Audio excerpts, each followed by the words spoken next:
Well, hello everyone. Welcome back to Empathic Times. I have another update regarding the aftermath following the horrific wildfires in Maui, Hawaii, and several different lawsuits that are happening right now, as well as a media company that is bringing the first of its kind lawsuit up against the governor of Hawaii. So there's a lot going on, and we're going to get straight into it. So the Maui County and state of Hawaii is sued over the Maui fire in its first suit to blame the government. A lawsuit filed Monday alleges that the local officials' failure to sound alarms during the fire that ravaged the Hawaiian towns of Lahaina and Kula last month led to unnecessary death of the plaintiff's daughter, the first legal motion to blame Maui County or the state of Hawaii for deaths related to the fire. The lawsuit filed by Harold Wells in Hawaii State Court alleges that Rebecca Rands, Wells's daughter who died in the fire, could have been saved had Maui County and the state of Hawaii sounded alarms to warn residents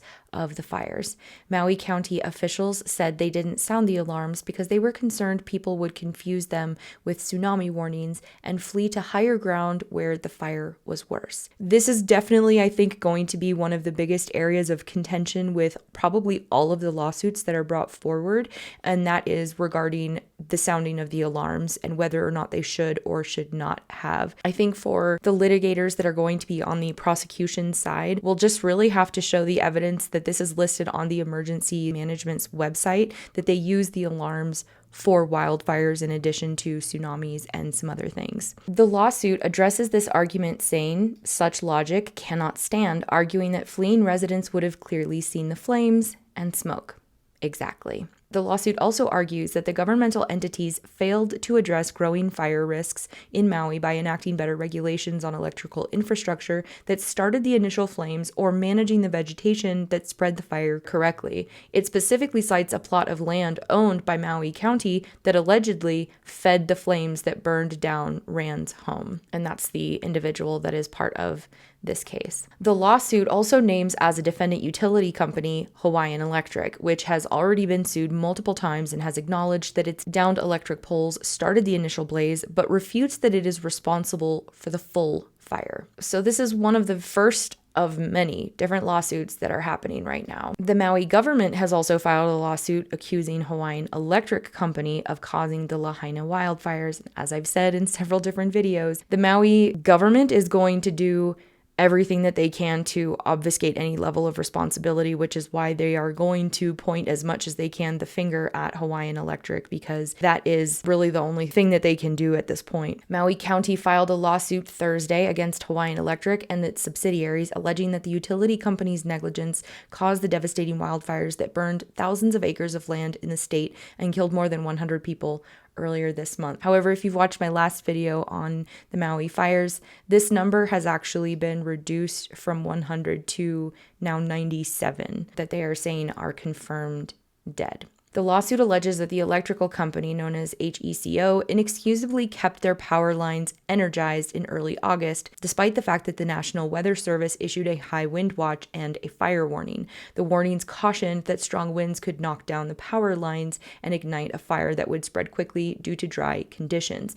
Now, this is one of the areas that is going to also be an area of contention, because Hawaiian Electric actually said that in the morning they had taken the power away from the power lines. So they actually weren't energized. This is, like I said, going to be another area of contention between Hawaii Electric as the defendant in this case against the Maui County filing their lawsuit. They continue saying that the fire was a direct and legal result of the negligence, carelessness, and recklessness and/or unlawfulness of HECO. Maui County is seeking damages from HECO that may total tens or hundreds of millions of dollars, according to John Fisk, an attorney representing the county in the lawsuit. Our primary focus in the wake of this unimaginable tragedy has been to do everything we can to support not just the people of Maui, but also Maui County. We are very disappointed that Maui County chose this litigious path while the investigation is still unfolding, a spokesperson from Hawaiian Electric told CNN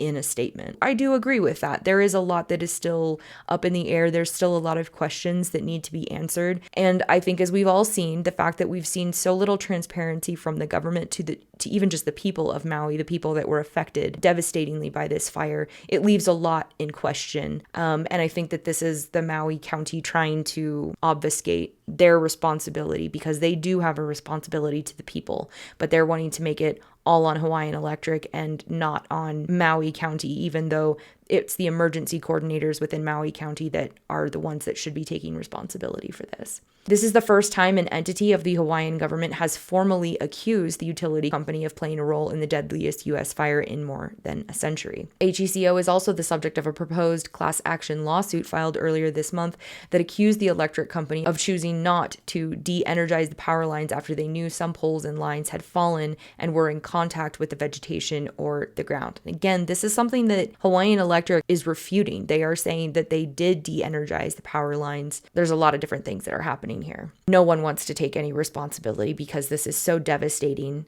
This is such a lack of care. This is such a lack of following protocol, and no one is going to want to take any responsibility. Jim Kelly, Hawaiian Electric's vice president, told CNN that Hawaiian Electric does not have a formal shutdown program in place, and precautionary shutoffs have to be arranged with first responders.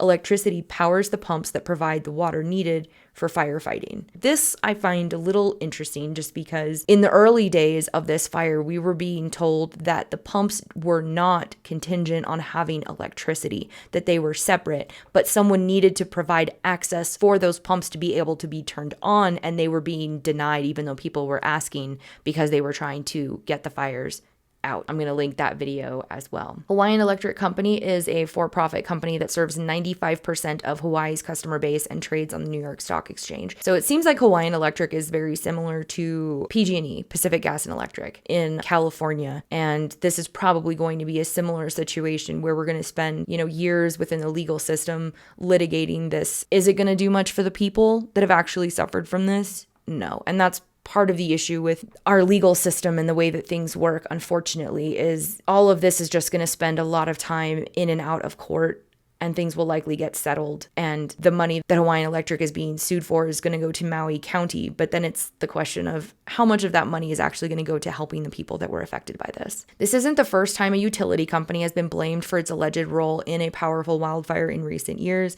In California, like I said, Pacific Gas and Electric has reached settlements valued at $25.5 billion, including $1 billion in settlements with cities and counties and $11 billion in settlements with insurance companies after the company pleaded guilty for its role in the deadly 2018 Camp Fire. The Hawaiian wildfires, which began on August 8th, burned over 2,000 acres in Lahaina and hundreds of acres in Kula and Olinda on the island of Maui. The resulting destruction of homes, businesses, infrastructure, and loss of tourism may result in up to $6 billion in economic losses, according to an estimate from Moody's RMS. Fisk told CNN that the community would need to partner with the government in order to recover from the fire's devastation. The expectations here are going to be looking forward towards recovery and rebuilding. I can't help but wonder if this is Maui County trying to dip into the pockets of another company, that we can't deny they played a role in the fire, but I don't think that Hawaiian Electric is at complete fault of this. I think that the county officials within Maui are at fault in a lot of ways and have a lot to answer for.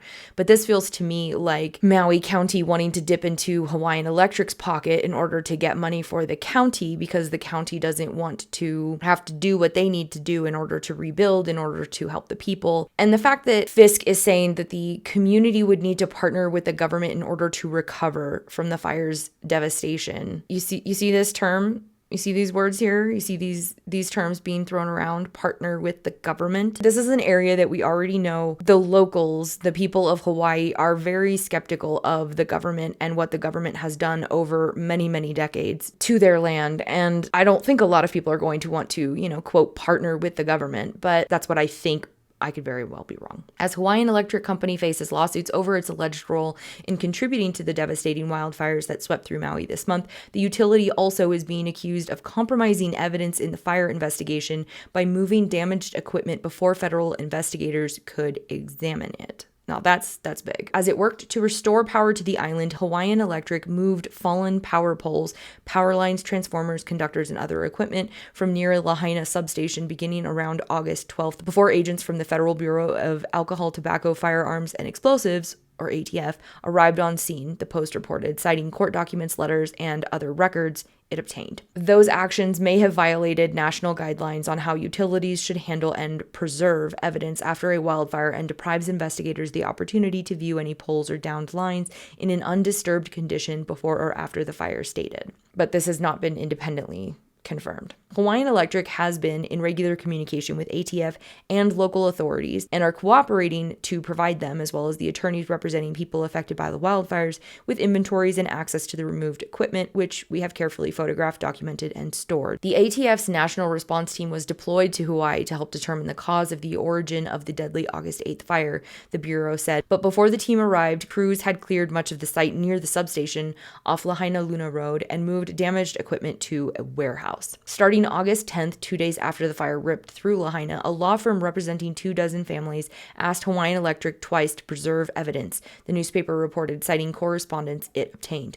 An attorney for the utility replied the following day, saying its main focus was the safety of first responders and displaced residents and restoring power. The company also noted that it was taking steps to preserve property, but local, state, and federal agencies were on the ground, and it was possible that the actions of these third parties, whose actions Hawaiian Electric does not control, may result in the loss of property or other items that relate to the cause of the fire. The family's attorneys then submitted a temporary restraining order to stop Hawaiian Electric from altering the scene where it's believed the Lahaina fire started, court documents show. A judge signed an interim discovery order on August 18th detailing how the company should handle evidence around the scene. About 400 of Hawaiian Electric's 750 power poles, holy crap, were damaged or destroyed in West Maui by the high winds and fires, CEO Shili Kimura said at a news conference last week. Noting the assessment was ongoing, about 300 of the utility's 575 transformers had been visibly damaged, and the Lahaina substation was destroyed. When too many things happen at the same time, it just makes one go, This is a lot of things to fail. The fact that there's 400 of the 750 power poles that were damaged or destroyed, and that 300 of the utility's 575 transformers had been visibly damaged. This is absolutely ridiculous. This shows me that Hawaiian Electric likely is going to be found liable in the ways of not maintaining their own infrastructure, which is something that they should be doing, which is also very similar to what happened with the Camp Fire with PG&E and multiple other fires. These electrical companies are supposed to be maintaining this part of their infrastructure that they do. And the fact that they're not, which we've also seen with companies like PG&E, instead of updating equipment and transitioning to the newer models of things, they just keep really, really old equipment. For example, in the case of PG&E, they actually found that there were parts on the power poles that were over 80 years old. So these companies, even though they make record profits, do not update their infrastructure.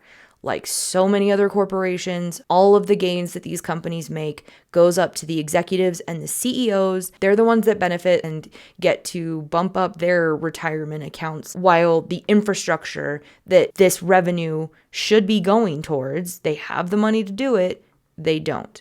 And it leads to catastrophic events like this that leaves hundreds of people missing and deceased and a region devastated for probably the next 50 to 100 years while the fallout continues. This is just horrific. And a thing to note is that when these kinds of things happen, it is the companies that will find ways to not pay or say they can't pay because they've been bankrupt. And this is what we can see here. Hawaiian Electric stock plunges 40% after a lawsuit alleges it failed to shut power off ahead of the Maui wildfires. Hawaiian Electric's stock tumbled to a 13-year low on Monday morning, plummeting nearly 40% after the class action lawsuit was filed. And Hawaiian Electric's stock has fallen about 47% since the wildfire broke out on August 8th. I take this as a sign that Hawaiian Electric is likely going to push this to, we don't have the money because now we're going bankrupt. That's what I think is going to happen. But that's just me. What do you guys think? The next story is pretty interesting, and it comes from O'Keefe Media Group that was actually in Hawaii. I would love to show it on here, but so much of my Maui coverage is, I'm sure you guys understand. So if you want to check out the video, I will have it linked down below. But this is one of the first of its kind lawsuits that I found really interesting. And this is that the O'Keefe Media Group has filed a lawsuit against Hawaii's Democratic Governor Josh Green and the County of Maui following an incident where the group's founder, James O'Keefe, was threatened with arrest while attempting to capture hidden camera footage of the aftermath of devastating wildfires that ravaged the region. The confrontation captured on hidden camera unfolded during the group's recent investigation into the disaster. It's an interesting video. I do think that O'Keefe is likely pushing some boundaries just because there is so many hidden cameras going on. But as I've mentioned in several other videos, the government of Hawaii is restricting FEMA and other news organizations, as well as just people and individuals and locals themselves, from photographing the burn site. They are not allowing any photos or videos to be taken. And this is why so many people are doing things in a way like O'Keefe is, using a team to kind of go undercover and use these hidden cameras, because there is so much being hidden from the public. So it's a big deal. And this does fly in the face of First Amendment rights, which is basically what O'Keefe Media is using here. So their video that was posted on X revealed a montage of police officers secretly recorded making threats against O'Keefe and his team, citing the governor's emergency order in response to the tragedy as grounds for prohibiting photography and video recording on public land. In the video, one police officer from Lahaina informed O'Keefe that they were not allowed to take photos and park in a specific spot known as Lahaina Bypass for safety. O'Keefe himself said, "I film with the button camera, my colleague with a camera in the brim of the phone. He did not know that we were recording, but he did inform me that if I was to record past this street that I would be arrested." The police officers referred to section 127A-29 of the Hawaii Revised Statutes, citing it as the justification for the emergency declaration, which penalizes emergency period infractions, violations, petty misdemeanors, and misdemeanors. This emergency rule states any person violating any rule of the governor or mayor prescribed and adopted pursuant to this chapter and having the force and effect of law shall, if it shall be so stated and designated in the rule, be guilty of violation, petty misdemeanor, or misdemeanor. Despite these warnings, O'Keefe and his team continued to document their surroundings, including the areas of Lahaina designated as military National Guard checkpoints. It is pretty revealing that we have a military National Guard checkpoints all throughout Lahaina. If anyone knows why that happens, and especially why it's still happening, please let me know. There's a lot of us that just don't quite understand why, it's still going on, especially when they're trying to say that, everything is contained, that the death toll is really small. So it's just, it's just a little odd. I'm not supposed to be filming, but we are filming because it's our First Amendment right to film, the independent investigative journalist said. When a lawyer identified as Mike Yoder, who was with O'Keefe's team, inquired of another police officer, "Does it say in there that you can't take photos of stuff?" The latter responded, "Well, it's saying that you're not supposed to park over here. So if you guys park here, that's technically in violation." So one of the awesome things about the law is that when it's not written in the law, you can't assume that people know that it's the law. It has to be written in order for people to be able to follow the rule of that law.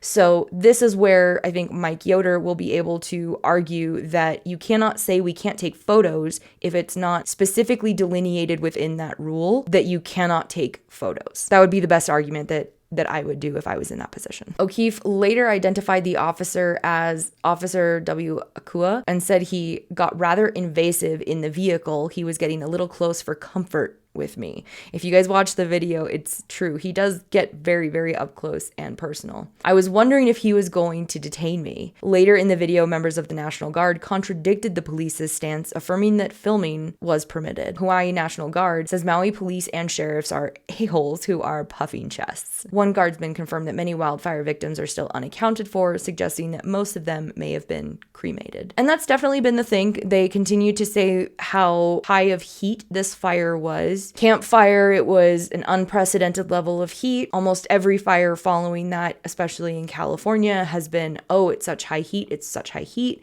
And they're saying the same thing when it comes to Hawaii. But when you look at video footage, there are areas where you can see there's like metal that's completely melted, and then trees that are completely fine and standing up. And then cars and buildings that are completely obliterated, and then right next to them, buildings and cars that aren't completely obliterated. So there is a lot to question when it comes to this fire, as I've talked about in other videos, which I'll have linked. So it's just, there's a lot going on here that I think is why we keep hearing the rhetoric of we're not going to be able to get DNA because basically everyone's been cremated because the heat was so high, and this is why we don't find remains, and this is why the official numbers are only currently at 97. It's hard to get the DNA off of them. That's why we're holding the scene, so that way the dogs can come and try to get sent, and then they run the DNA. The exact amount of missing individuals remained uncertain, but it could potentially reach as high as 1,000, according to the discussion in the footage. This conflicting narratives from police officers and guardsmen added complexity to the situation. Nevertheless, O'Keefe managed to extract a statement from the Maui Police Department confirming that they could not record in front of the burn zone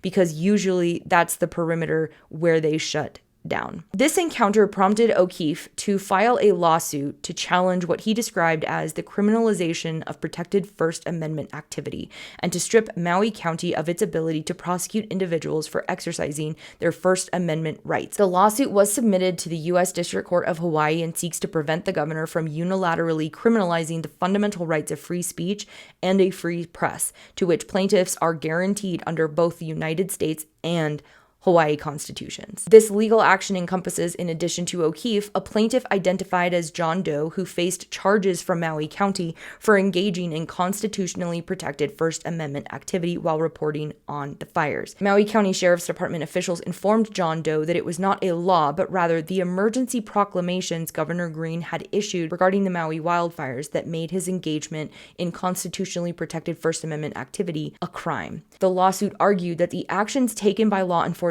following the governor's order infringed upon the Due Process Clause of the 14th Amendment. This clause stipulates no state shall make or enforce any law which shall abridge the privileges or immunities of citizens of the United States, nor shall any state deprive any person of life, liberty, or property without due process of law, nor deny to any person within its jurisdiction the equal protection of the laws. The lawsuit also asserted that there exists a conflict that exists between the state of Hawaii's criminalization of First Amendment activity and the First Amendment to the U.S. Constitution. This isn't merely about the freedom to take photos, O'Keefe Media Group explained on its website. It's about the freedom of the press and the right to hold our leaders accountable. So I think regardless of where you stand with O'Keefe Media, because I know that some people find it a little salacious, and I don't necessarily deny that their tactics can be a little interesting, but I think it can't be denied that there has been such a concerted effort to keep information from the people, not just the people of Hawaii, but also the people that are going there, that are trying to get the voices of the locals on the media so that people can see what they went through, so that they can get the support that they need, and also to keep this within the media sphere, because as we know, there's so much happening in the world right now, and there's so many things that deserve attention, and Maui is one of those things that deserves a lot, I would argue, more attention than it's gotten. It got, a little bit, and now it's kind of fading.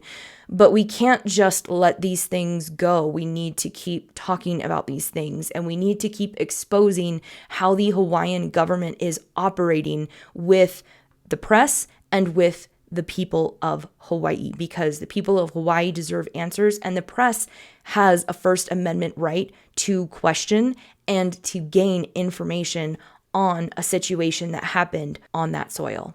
So yeah, there's a lot going on. It's going to be really interesting to see where these cases end up and how things happen. I predict that Hawaiian Electric is going to be the one held the most accountable, even though I believe that there is a lot to support their claims that they de-energized poles. But that's just kind of from what I've been able to see from the video evidence that people were able to give on like TikTok and things that were talking about the firefighters and the power lines. There's definitely some conflicting information from what like Maui County wants to say about Hawaiian Electric and their actions versus what Hawaiian Electric actually did. And then also with the fire hydrants and also the water being accessible to people. Like I said, those were two separate things. The water was not dependent on having electricity, but it did need to be turned on. The pumps needed to be turned on. And that was something that did not happen. So yeah, there's a lot here. I have links to all of these articles and the O'Keefe video down in the description box below. And if you're interested in learning more about just what has unfolded in Maui since the beginning of this, I have a playlist that I will link down in the description box and also at the end of the video. So thank you so much for watching. If you liked this video, please give it a thumbs up and subscribe. It really helps out the channel. And let me know down in the comments below what you guys think, because there has been so much going on with Maui. There's a lot of conflicting information. If there's anything that I'm missing, please feel free to let me know. Thanks again for watching. As always, stay safe, take care, and be kind to each other.